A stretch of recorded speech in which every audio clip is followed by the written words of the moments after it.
홍씨의 사연 라디오입니다. 오늘의 이야기 지금 시작하겠습니다. 안녕하세요. 연애 1년 한 동갑내기 남자친구와 결혼 준비 시작했다가 얼마 전 뒤집어 엎어버린 올해 30살 여자입니다.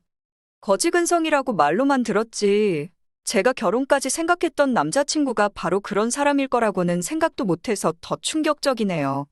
남자친구는 지역에 있는 평범한 회사 다니는 사람입니다. 연봉은 3천 중반이라고 하고 다니는데 정확히는 세금이다, 사대보험이다, 이것저것 다 떼고 나면 실수령하는 게 200 중반이에요. 나이 30, 사회생활 시작한 지 2년차 치고는 그냥 평범하다고 생각하는데 항상 남자친구의 비교 대상은 자기보다 더 잘 나가는 또래가 아니라 저였습니다. 솔직히 벌이 자체는 남자친구가 저보다 많이 버는 건 사실이었지만 자취하면서 월세로 나가는 것까지 생각하면 엄밀히 말하면 저랑 거의 똑같이 버는 거나 마찬가지였거든요. 저는 월급 200 받으면서 일하고 있고요. 독서실 총무를 하고 있습니다. 독서실 총무가 무슨 돈을 그렇게 많이 받냐고 하실 분들도 계실 텐데 사실 독서실이 저희 부모님 건물에 있고 건물 탑층인 자리가 도무지 나가지가 않아서 부모님께서 직접 독서실을 차려서 운영을 하셨어요. 90평 규모고 100석 정도 되는데 대한민국에서 하나 사라지지 않을 게 학구열이라는 말에 위치도 주변에 학교가 많아 대박나겠다 생각하고 차리게 되었는데 생각보다 벌이가 좋은 편은 아닙니다. 시험 기간이 되면 사람이 많이 차기는 하는데 그때도 만석이 되지는 않고 시험 기간 아닌 평소 때에는 20석도 채우기가 힘들어요. 그래도 부지가 좋아서 적자가 난 적은 한 번도 없는데 건물 한 층을 거의 다 쓰는 것 치고는 재미를 못 보고 있는 거나 마찬가지이죠. 남자친구와 연애하면서 제가 독서실 총무라는 것만 이야기했지 부모님 건물이라고 이야기한 적도 없고 제가 독서실 관리하면서 부모님께 월급으로 얼마를 받는지는 말해준 적 없습니다. 그래서 남자친구는 독서실 총무가 보통 한 달에 100만 원도 겨우 번다는 이야기를 어디서 듣고 와서는 저보다는 자기가 훨씬 더 상황이 낫다고 생각했는지 항상 뭐만 있으면 독서실 총무하는 너는 모르겠지만 사회생활이 그렇게 녹록지 않다는 둥 하면서 잘난 척을 했어요. 남자친구는 남자친구대로 제가 독서실 총무를 한다니까 무슨 고시라도 준비하는 걸로 알았다고 하네요. 그런데 제가 딱히 공부하고 있는 건 없고 그냥 일하고 있는 거라고 말했더니 왜 멀쩡한 회사를 들어가지 않고 독서실 총무를 하느냐고 하면서 목표 없이 사는 건 자기 스스로를 좀먹는 짓이라고 저한테 가르쳐주듯 말한 적도 있습니다. 솔직히 그때 홧김에 건물이 우리 부모님 거고 내가 월급 받는 거랑 부모님이 용돈 쓰라고 주는 것까지 하면 너보다 헐났다. 한마디 쏘아붙여주고 싶었는데 괜히 위화감 조성하고 싶지도 않았고 사실 따지고 보면 부모님 덕분에 제가 편하게 지내는 건 사실이니 굳이 반박하고 싶지도 않았습니다. 그리고 연애 초반인데 우리 부모님 건물주다 이런 것도 알려주고 싶지 않았어요. 무엇보다 그런 걸로 싸워봤자 저도 똑같은 사람 되고 유치한 거라고 생각했거든요. 잘난 척 하는 거 외에는 기본적으로 성실하고 저한테도 잘했기 때문에 연애를 계속 이어왔습니다. 그리고 얼마 전 남자친구한테 청혼을 받게 되었어요. 사실 청혼은 너무 갑작스러웠습니다. 둘 다 나이가 30이다 보니 결혼을 생각할 나이기는 했는데 정말 생각도 못한 타이밍에 결혼 이야기를 꺼내왔으니까요. 그래도 그동안 만나오면서 좋은 모습을 보여줬고 의외로 믿음직한 부분도 있어서 저도 그 청혼에 응하게 되었습니다. 당시 저희 부모님도 결혼으로 저한테 부담을 주시기도 했고 남자친구가 있다고 하는데도 선자리를 자꾸 알아봐 주신다고 했었거든요. 그런데 저는 결혼은 연애 결혼을 하고 싶었던 마음도 있어서 남자친구의 청혼이 그렇게 싫지만은 않았어요. 부모님께서 5억이 넘는 신축 아파트까지는 아니지만 제가 결혼을 하면 어느 정도 지원을 해주실 거라는 확신이 있었습니다. 적어도 반반 결혼은 해야지 않겠냐는 생각에 남자친구한테 결혼을 위해 모아놓은 돈이 있느냐고 물었고 저도 그때쯤 저희 부모님이 뭐 하시는지 말을 해줘야겠다는 생각을 했어요. 그런데 남자친구가 고시원에서 월급 받는 제가 무슨 돈이 있겠냐며 걱정하지 말라는 겁니다. 자기는 이미 오래전부터 집을 가지고 있었다고 저보고 혼수만 조금 해오면 된다고 하더라고요. 데이트하면서 벌이에 비해 씀씀이가 큰 편이라고 생각했는데 다 믿는 구석이 있어서 저랬구나 싶었어요. 저렇게 자신있게 나오는데 제가 부모님 이야기를 꺼내기가 조금 그렇더라고요. 그래서 말할 타이밍을 못 잡고 있었습니다. 그리고 얼마 뒤에 남자친구 부모님을 소개받게 되었어요. 남자친구 부모님은 지하철을 타고 거의 끝까지 가서 거기서도 마을버스를 타고 10분은 넘게 들어가야 있는 주택가에 위치한 2층짜리 단독주택에서 살고 계셨습니다. 2층은 남자친구 부모님이 살고 계시고 1층은 현재 세를 주고 있다고 하더라고요.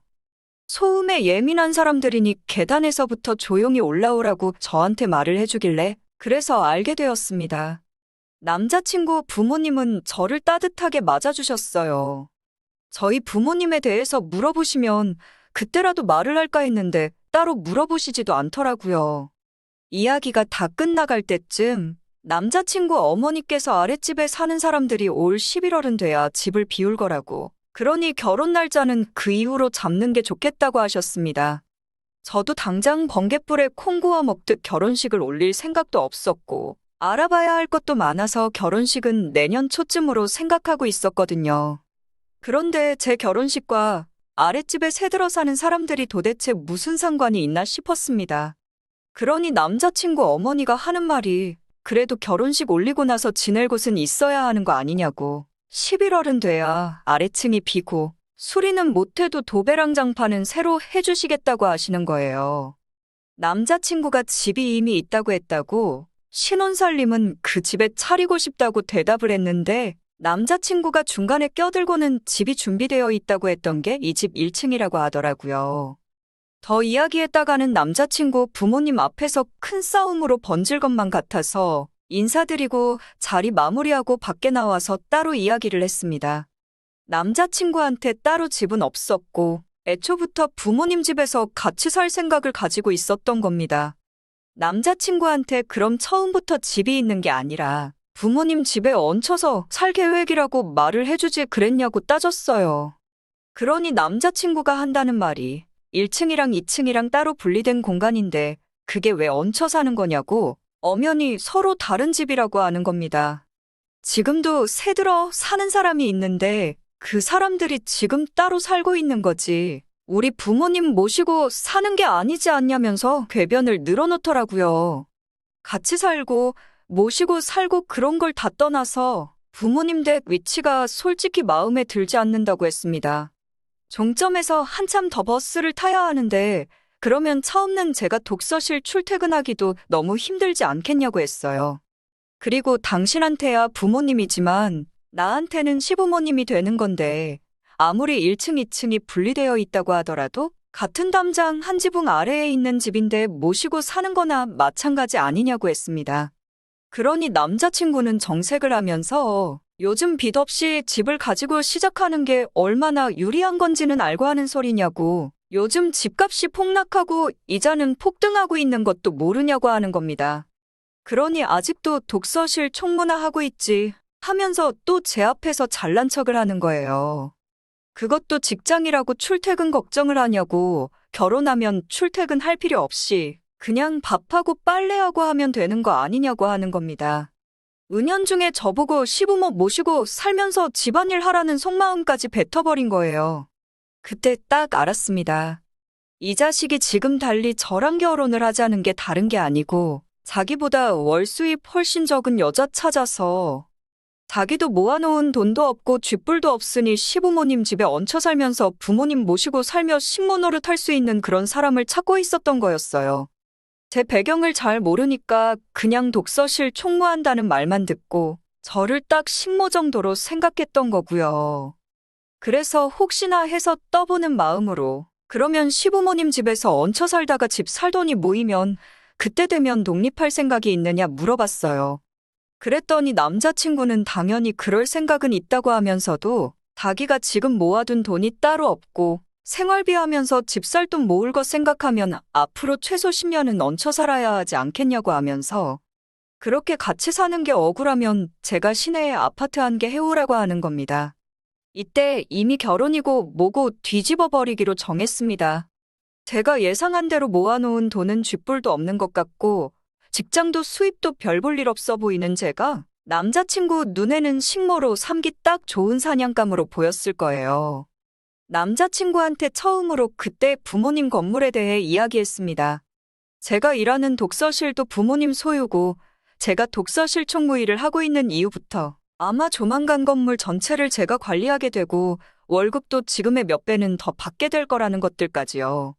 그래서 뭐 상가라도 하나 팔아서 집 한 채 해달라고 부탁드려야겠다고 지금 당장 가서 물어보겠다고 말했습니다. 남자친구가 놀라가지고 입도 제대로 못 다물고 있더라고요. 저는 알아보고 연락 준다고 말하고 그 길로 잠수를 타버렸습니다. 연락이 와도 받지를 않고 죄다 무시해버렸어요.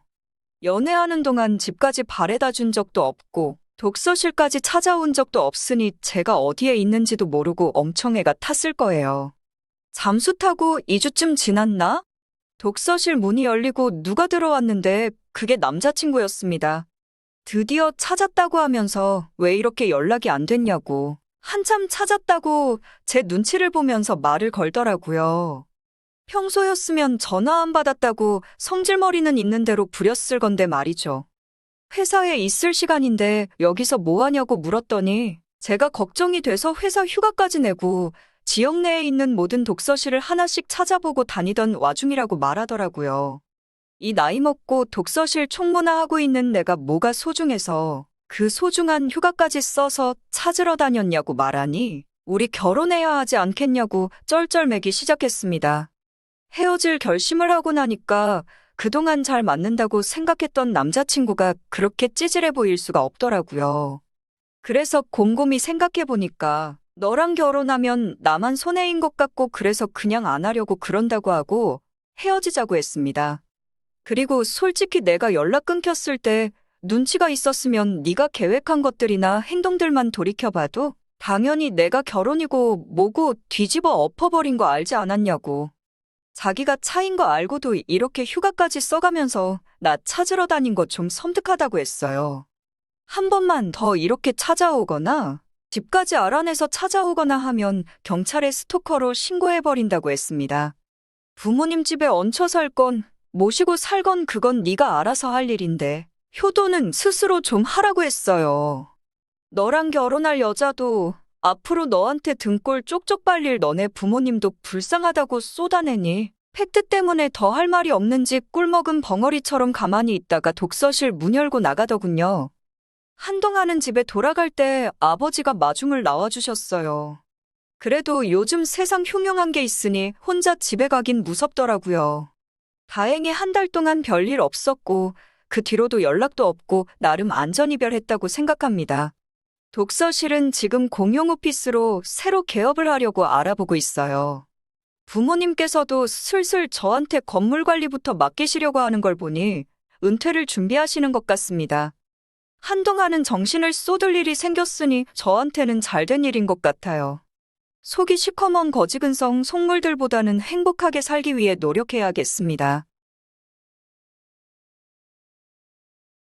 오늘의 이야기는 여기까지입니다. 이렇게 찾아주셔서 정말 감사합니다. 다음에도 더 좋고 더 통쾌한 사연으로 찾아뵙겠습니다.